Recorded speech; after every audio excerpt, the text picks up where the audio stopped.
On this channel, we've been covering reports of election fraud in the 2020 presidential election. Wait until you hear the updates I have for you this week, because it's pretty shocking.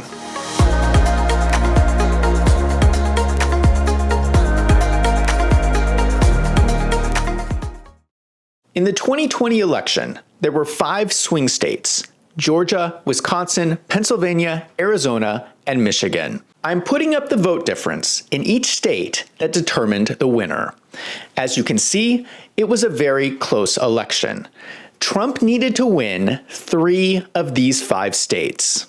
People have been frustrated because there have been so many stories about shady things happening in these 5 states. Many of these stories we have covered on this channel. The difficulty is that many of these stories have not been conclusive. For instance, we have the video of Ruby Freeman in Fulton County, Georgia, running the same stack of ballots through the counting machines multiple times. This is video evidence that cheating was happening, but we do not know if the duplicated ballots were actually counted. That is, until now. New evidence has come to light in the last couple of weeks that provides definitive evidence that there was cheating in the 2020 election. The question is, was there enough cheating to impact the outcome? Let's start with Georgia. Since the 2020 election, the people of Georgia have been filing complaints with the Georgia State Election Board. The board has continually delayed hearing these complaints for years until last week. On May 7th, they finally heard the complaints in a public meeting. The first complaint was that there was cheating in the election. The second complaint was that there was cheating in the hand count that verified the election results. There were some shocking revelations in the meeting. Let's start with the first complaint. The biggest indication of fraud in Georgia was that when someone votes, the machine is supposed to create a ballot image of that vote. This is supposed to prevent someone from injecting fake ballots into the vote count after the fact. In Georgia, there is a massive amount of ballot images that are missing. Does the investigation confirm that there are missing ballot images? Yes. Yes. This woman is the lawyer for the Georgia Secretary of State. She is there to testify that they performed a full investigation of this complaint and found that her client, the Secretary of State, did nothing wrong. She just admitted that the ballot images were missing. I don't think this is a very independent investigation if they're investigating themselves.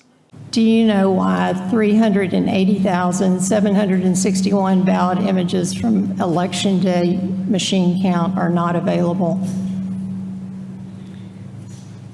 We subpoenaed Fulton County for all of their ballot images. We received approximately 518,000 ballot images. From Election Day? Those are for the recount. Those are from the recount, but we have no ballot images for 380,761 ballots from Election Day. So the investigation only looked at ballot images after the recount. They did not investigate the missing ballot images from Election Day. On Election Day, there were over 300,000 missing ballot images. Remember that Joe Biden allegedly won Georgia by 11,779 votes. There is one particular instance that stands out. In Fulton County, they did a machine count of the ballots on Election Day, November 3rd. They performed a second machine count of the ballots almost a month later on November 24th. When they ran the ballots through on the second machine count, it was short by over 17,000 ballots. Where did those ballots come from? Since the ballot images were also missing, there is no way to confirm they ever existed. It turns out, 10 days later, on December 4th, Fulton County found 16,382 votes, which they used to confirm the vote count. Thank you. I'm trying to get to the point of finding evidence that 17,852 ballots actually exist. So there either need to be ballot images, or we need to go look at the ballots, the paper ballots. It's very simple.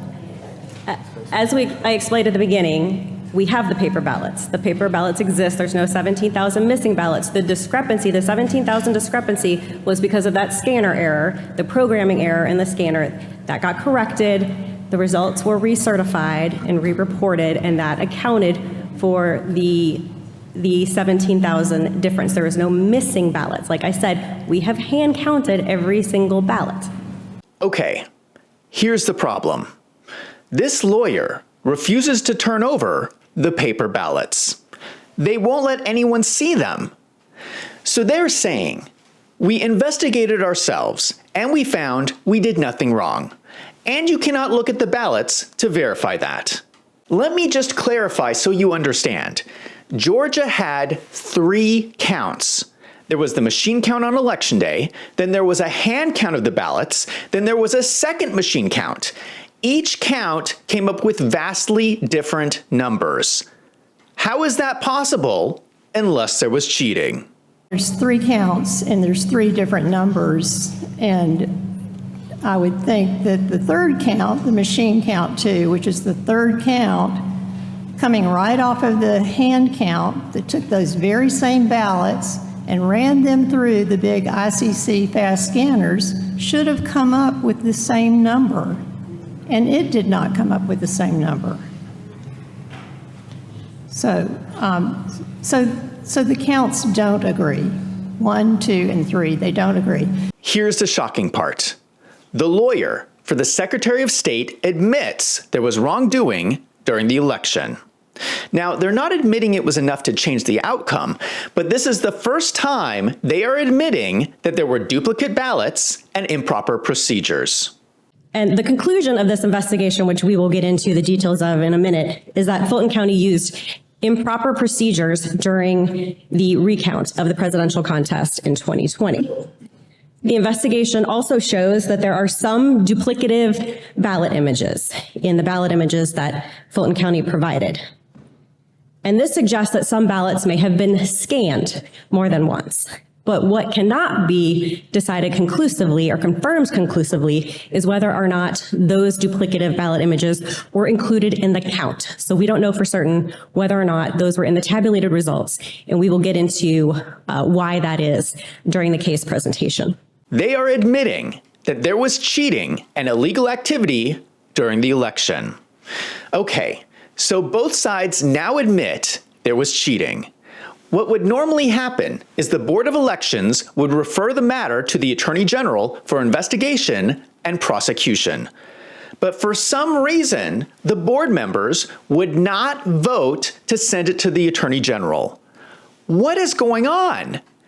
We have both sides agreeing that there was cheating in the most hotly contested election in history. Why would they not recommend an investigation to the Attorney General? This exposes the main problem.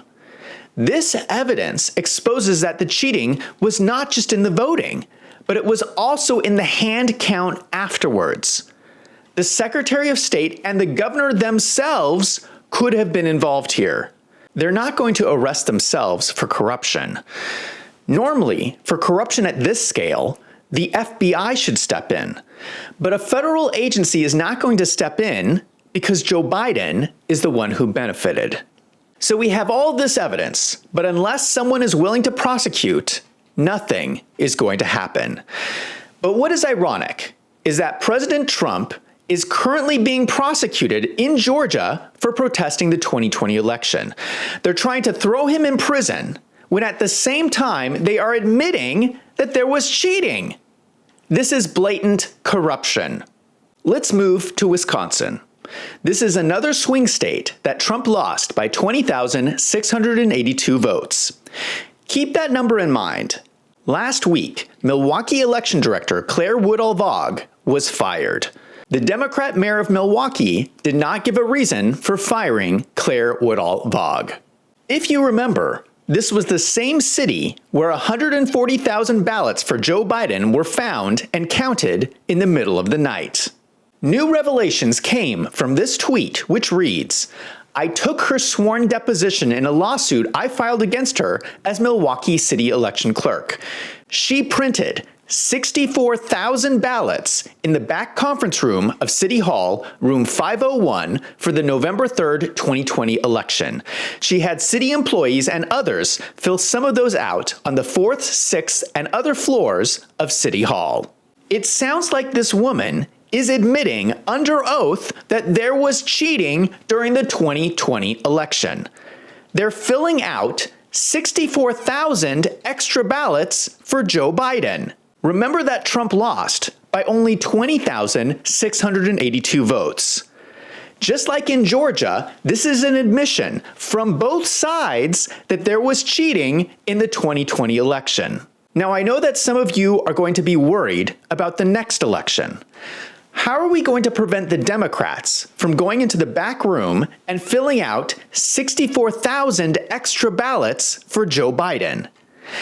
There is a big difference with this next election. If you remember, the Republicans did file many lawsuits in 2020 challenging the election results. Most of these lawsuits were thrown out based on a legal concept called latches. This concept says that if Republicans had concerns about the election process, they should have filed a lawsuit before the election. So even though there was evidence of wrongdoing, the court never even heard the evidence.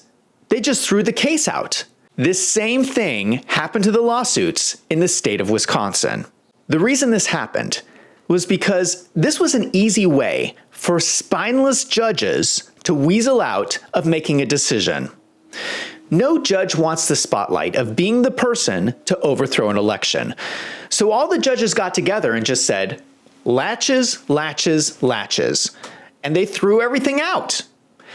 They're not going to be able to do that again in 2024. This time, Republicans have sued before the election in all the swing states, that if the same shady things happen, they will at least be guaranteed a trial, depositions, and review of the ballots. That's a huge difference, and these spineless judges won't be able to weasel out of a decision this time.